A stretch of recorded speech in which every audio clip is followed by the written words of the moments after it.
শিমুল আসলো, শিমুল আসে তখন করছে করছে এখানে কি হয়েছে কি করছে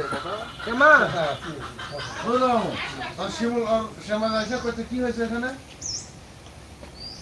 তখন হলো রমজান সাবের হাজারা তখন করছে এখানে ক্যানেল হানি 40,000 টাকা নগদ টাকা দিয়ে মসজিদ পারে, এটা প্রতি বছর টাকা দেয় কম বেশি।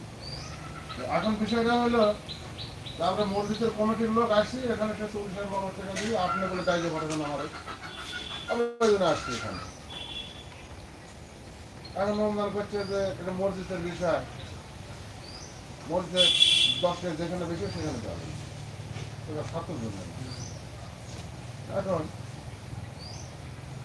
শিমুলান করছে আপনার রাজাকার জামাত বিএনপি লিয়েছেন আর রাহানামার লাভ দুটো করছে কি